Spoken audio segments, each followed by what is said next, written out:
오늘 본문을 통하여서 거룩한 손이란 제목으로 말씀을 나누겠습니다.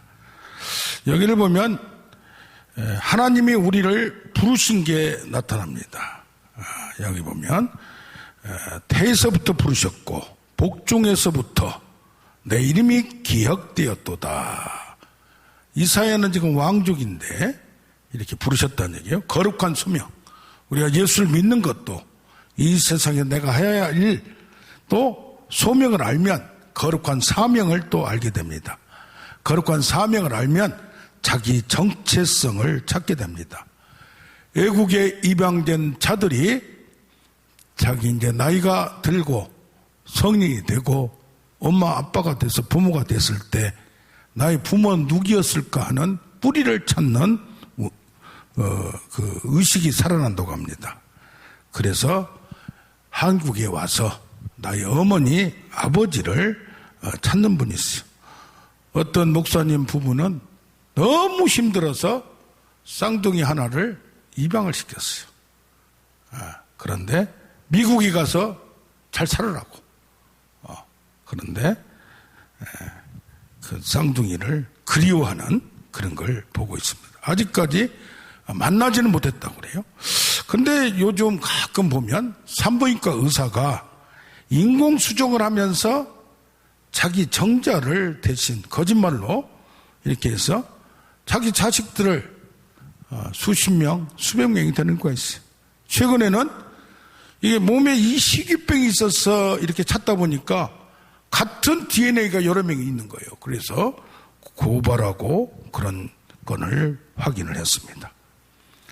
자기를 찾음, 자기의 정체성을 아는 것은 하나님을 알아야 나를 알게 됩니다. 인간은 뭐요? 하나님을 아는 지식이 있어야 인간 자신을 알게 된다는 얘기입니다. 예레미야 1장 5절도 모태에서 짓기 전에 너를 알았고 배에서 나오기 전에 선지자로 세웠다고 했어요. 참, 유대인은 나면서부터 하나님을 믿을 수밖에 없어요. 지금 이슬람교가 그렇듯이 나면서부터 결정이 돼. 그러니까 모태에 짓기 전에 모태에 나오기 전에 이 뿌리를 갖는 거, 유대교를 믿는 거, 하나님을 믿는 것은 나면서부터, 태에서부터, 복중에서부터 라고 할 수 있어요. 그러나 선지자로 세운 것도 배에서 나오기 전에 선지자로 세웠다는 이런 의식. 특히 예레미야는 제사장 가문입니다. 집안이 몰라간 제사장 가문 중에도 몰라간 가문이요. 사독 계열은 쓰임을 받았는데 이 아나돗 계열은 쓰임을 받지 못했어요. 이렇게 되었을 때에 참, 신약에 가면 갈라디아서 1장 15절에 내 어머니의 태에서부터 나를 특정하사 은혜로 나를 부르신 하나님. 이것은 신약에서 사도 바울이 얘기하는 거예요. 사도 바울은 유대교를 믿었지 예수를 안 게 아니에요. 그런데 나중에 은혜를 알고 내가 받은 계시가 사람한테 들은 것도 아니요, 내가 공부한 것도 아니요, 하나님의 담에서기를 통하여 계시가 열렸는데 하늘이 열리고 깨달아졌는데 그게 그때 발견한 게 뭐냐? 아하, 나를 이방인의 사도로 세운 것이 목적이 있어서 나를 이렇게 세웠구나 하고 이렇게 합니다. 에베소서에 보면 나를 예정하사 그 나왔어요. 그래서 보수 쪽에서는 믿고 안 믿는 사람들을 이미 예정했다, 선택했다, 이렇게까지 우리는 나아갑니다. 지금 예정론을 얘기하는 게 아니에요.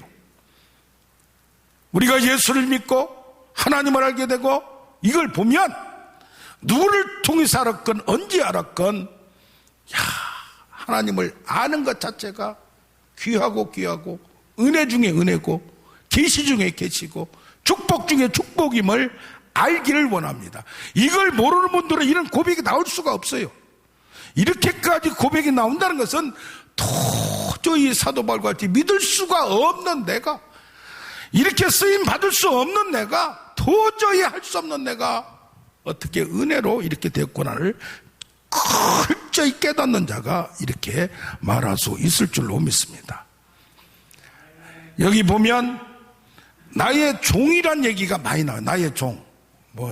나의 종은 목사, 종님에서 막 그냥 대단한 것 같이 잘못 사용되는데 이 주인과 종의 관계를, 지금 하나님과 우리 관계를 남편과 신부, 부부 관계로 얘기하지만은 주인 관계로 얘기해요.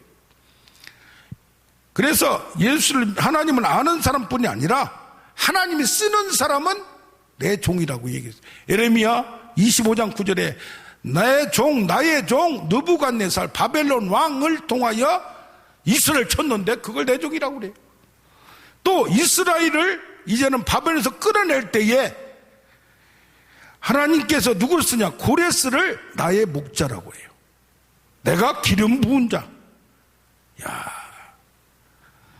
이스라엘 치게 한 것도 내 종, 세상의 왕을 통해서 이스라엘을 꺼낸 것도 새로운 페르시아의 고레스 왕이란 얘기예요. 그래서 그런데 성경을 쭉 보면 나의 종이란 표현이 이사야서에서 여기저기 나오는데 20장 3절에 나의 종 이사야 선지자 본인을 하나님이 나의 종이라고 그래요. 22장 20절은 엘리야김 왕을 하나님이 나의 종이라고 그래요. 30장 35절은 내 종 다윗 왕이라고 그래요.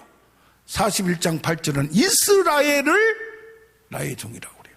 그러니까 선지자를, 왕을, 또 이스라엘 공동체를 나의 종이라고 하는 거예요. 특히 41장 8절은 나의 종 너 이스라엘아, 내가 택한 아브라함의 자손인데 아브라함을 누구로 정했냐? 나의 벗 아브라함을 통해서 아브라함을 부른 다음에 그 후손들이 공동체가 이루어졌는데 이것을 나의 종이라고 지금 하는 거예요. 지금 나의 종은 어디 있습니까? 저기 바벨론에서 끌려가서 고생하고 있고 돌아오기를 기다리고 있는 그들을 나의 종이라고 그래요. 그리고 이제 이들을 이 49장 이후부터 쭉 보면 이제는 예루살렘으로 돌아갈 49장부터는 예루살렘과 시온을 나의 종이라고 그런 거예요.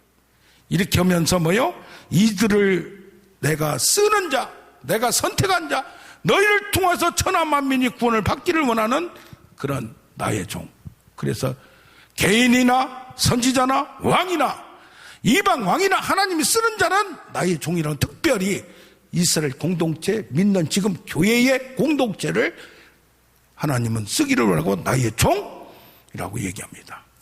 그래서 나의 종이 두 가지가 있습니다. 하나님을 알기는 알되 두려워하는 종. 그래서 41장 10절부터 두려워 말라, 놀라지 말라, 내가 너를 도와주리라, 강하게 하리라, 굳세게 하리라, 막 힘을 줍니다. 강하고 담대하라. 이 두려워 말라, 놀라지 말라, 두려워 말라, 네 번이나 나와요. 이렇게 나오는 이유는 뭡니까? 지금 바벨론에서 피난민 생활, 포로 생활하고 있는, 정말 밑바닥 생활하고 전혀 희망이 보이지 않고 두려워할 수밖에, 먹고 사는 것도 힘들고, 그날에서 제일 밑바닥 포로인데, 그러니까 두려워할 수밖에 없는, 성경이 두려워하지 말라는 두려워할 수밖에 없는 상황이니까 두려워하지 말라고. 그리고 나의 종인데 이 이스라엘 공동체가 지금 두려워하고 있다는 얘기예요. 근데 42장 1절 오늘 교동문 한 걸 보면 나의 종, 나의 종이라고 해요. 나의 영을 그에게 주어서, 하나님의 생각을 주어서 정의를 베풀리라, 정의를 베풀리라, 정의를 베풀라. 그런데 어떻게 정의를 베푸는데 섬기면서, 두려워하는 게 아니라 능력이 있어. 왜? 하나님의 영이 있어서 믿음을 주시고 능력을 주셔서 여기서 꺼져가는 등불을 끄지 아니하고 상한 갈대를 꺾지 않으면서 저들을 도와주는 것. 이런 나의 종, 은혜를 받고 능력자가 되어서 그들이 43장 10절은 나의 증인, 내가 택하고 나를 알고 믿으며 나의 증인이 돼서 나와 함께 경험해서 하나님을 전하는 자. 전도자는, 간증자는 아무나 하는 게 아닙니다. 특별한 간증을 하는 사람은 그를 통하여서 하나님을, 뭔가 다윗의 하나님, 요셉의 하나님, 모세 하나님은 조금씩 다릅니다. 그게 뭡니까? 그러니까 지금 우리 신약에서는 베드로전서 2장 9절에 왕같은 제사장, 출애굽기 19장에 왕같은 제사장이에요. 거룩한 족속이고, 왕이 세상의 통치자예요. 제사장은 중보자예요. 그러니까 하나님의 대리자라는 얘기예요. 하나님을 우리가 이 세상에서 보여줘야만 되는 증인이고 통로고 축복의 통로, 능력의 통로, 구원의 통로가 될 줄로 믿습니다. 나는 뭐냐? 내가 하나님을 경험하고 만나서 세상에 전달하고 알려줄 책임과 통로와 특권과 권리가 있다는 얘기입니다. 그런데 그렇게 되면 사주팔자나 운명론 같이 이미 헌 사람만 이렇게 하느냐? 그건 아니에요. 여기 보면 2절에 보면 내 입을, 하나님은 뭐요? 입을 통해서, 입을 통하는데 말만 주저주저하고 지 말하는 사람을 쓰는 게 아니고 하나님을 경험해서 하나님께 특수훈련을 받아서, 여기 보면 날카로운 칼같이 만드시고, 칼같이 만든 거 뭐요? 우리 칼이, 부엌칼이 몇 개 이게 무뎌지니까 뭐래요? 사시미 칼 얼마나 갈고 갑니까? 독일제 칼을, 옛날에 싱가포르 출장을 상관을 모시고 왔는데 독일제 칼을 사라고 막 그래요. 그것을 조금 아는데도 몇십 년을 썼어요. 이게 뭡니까? 칼을 갈은 도구가 있어야 돼요. 날카롭게 갈아야 돼요. 칼을 갈 때 자기를, 살을, 뼈를 깎아내야 이 칼이 날카로워지는 거예요. 무뎌지는 칼은 쓸모가 없는 거예요. 그래서 뭡니까? 날카로운 칼로 만들어서 손구리에 숨기셔요.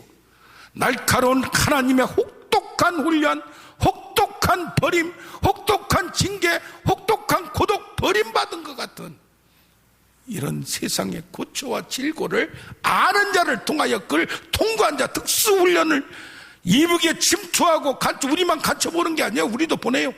특수훈련을 받은 자는 한 명이 80년 초인가 3명이 왔는데 3만 명이 우리 전방에서 군인들이 잡지를 못했어요. 이런 특수부대를 만드는데 하나님의 손그릇에 숨기셔서 아주 훈련을 오래 하는 거예요. 비장의 무기로 감춘 거예요. 비장의 무기에, 대통령 선거 지금 있었으니까 비장의 무기를, 비장의 임무를, 비장의 뭘 막 터뜨려야 되는 거예요. 다른 사람이 다 하는 가지고 안 되는 거예요. 이 훈련을 하면서 여기도 갈고 닦은 화살 만들어서 화살통에 숨기셔. 우리를 숨기는 하나님을 이때에 48장 10전 너를 연단했대 고난의 풀무불에서 우리를 연단하시고 은처럼 하지 않았다 이 말이야. 41장 15절은 날카로운 새 타작기 같이 거기에 걸리면 높은 산도 그냥 평지가 돼버리고 작은 산은 그냥 가루가 돼버려. 야, 이런 칼을 만들어서 우리를 쓰기, 그 칼 같은 말씀의 검, 성령의 검으로 훈련을 받아서 거기서 몸으로, 인생으로 고초와 고난을 겪으면서 나온 한마디 한마디로 그들을 영혼을 찔러버리고 쪼개버리고 꺾어버리고 바꿔버린 역사가 있을 줄로 믿습니다. 그래서 뭡니까? 저들은 백성들은 어떤 백성들이냐? 야곱아 나를 부리지, 저는 부리지 아니에요. 하나님을 안 찾아요. 하나님을 괴롭게 해요. 죄와 죄짐과 죄악으로 괴롭게 해요. 왜 그래요? 하나님을 안 섬기고 우상을 섬기는 그 죄가 제일 큰 죄예요. 그들의 공동체는 뭐라고 하느냐? 내 길은 숨겨졌고 내 송사는 하나님에서 벗어났고 나를 버리시고 잊어버렸다. 자기가 찾지도 않으면서 자기가 하나님을 가까이 가지도 않으면서 나는 버렸다고 말하는 그들의 공동체를 향하여 그들을 깨우치는 거예요. 50장 4절에 뭐라고 하냐? 학자들의 혀를 주어서 그 말하는 걸 깨닫게 하고 들어서 귀를, 학자들의 혀가 준 것을 귀를 열어서 깨우쳐서 알게끔 하는 하나님의 역사. 그래서 하나님을 이제는 이 사람들은 뭐예요? 저들은 하나님을 찾지도 않고 괴롭게 하는데 이제는 그것을 알아들어서, 말씀을 알아들어서 훈련을 받아서 하나님을 거역하지도 않고 세상에서 이제는 하나님을 전하는, 세상이 감당치 못하는 사람이 돼서 어떤 고난이 와도 물러서질 않아요. 때리는 자에게 등을 맡기고 수염을 뽑는 자에게 뺨을 갖다 대고 침을 뱉는 자의 얼굴을 갖다 죽이면 죽이라는 어떤 모욕과 수치도 침을 뱉어도 상관하지 않는 이런 사람이 되는 거예요. 그래서 뭡니까? 부싯돌같이, 얼굴을 부싯돌같이 어떻게 하더라도 끄떡하는 자, 담대한 자, 뻔뻔한 자, 세상이 휘몰아쳐 사방으로 우겨싸움을 당해서 전혀 흔들리지 않는 이 자, 복음을 이해하는 자, 말씀을 이해하는 자. 그래서 그를 어떻게 마지막에 세우느냐? 여기 7절에 멸시당하는 자, 미움받는 자, 관원에 종된 자, 힘없는 이 자가 나중에는 왕들과 고관들이 경배를 해요. 내가 택했다 이 말, 내가 택했다 이 말이요. 할렐루야. 이런 능력자가 될 줄로 믿습니다. 그가 어떻게 하느냐? 깰지어다 그냥 계속 경고하는 거예요. 그 다음에 결단을 떠나라, 떠날지어다. 파수꾼 역고라는 거예요. 51장 9절에 여호와의 팔이여 깨소서 능력을 베푸소서 용을 기르신 그 능력으로 대적하소서. 그래서 하나님을 깨우는 거예요. 하나님의 하늘을 강림하시고 내리게 하나님께 부르짖는 거예요. 울부짖는 거예요. 하나님을 쉬지 못하게 하고 잠잠하지 못하게 하고 우리를 찾게끔 만드는 그 하나님을 깨우는 사람. 그런가 하면 예루살렘이 하나님의 진노의 잔, 분노의 잔에서 취해버렸어요.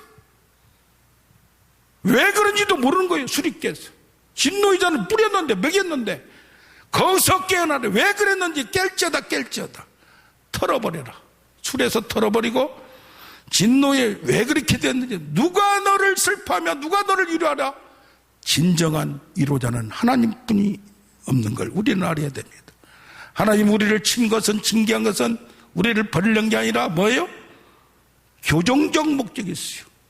사랑이란 것이 대충 넘어가는 게 사랑이 아니에요. 고추건 고리고 훈계할 때, 어릴 때 때릴 때는 때리고 징계할 때는 징계해서 바꿀 걸 그때 바꿔야 되는 거예요. 버릇없이 어릴 때 버릇없는 그래도 버릇이 없는 거예요. 이게 뭡니까? 훈계를 못 받고 교육을 못 받고 훈련을 안 받아서 그렇다는 얘기예요. 그래서 이제는 너희는 떠나라.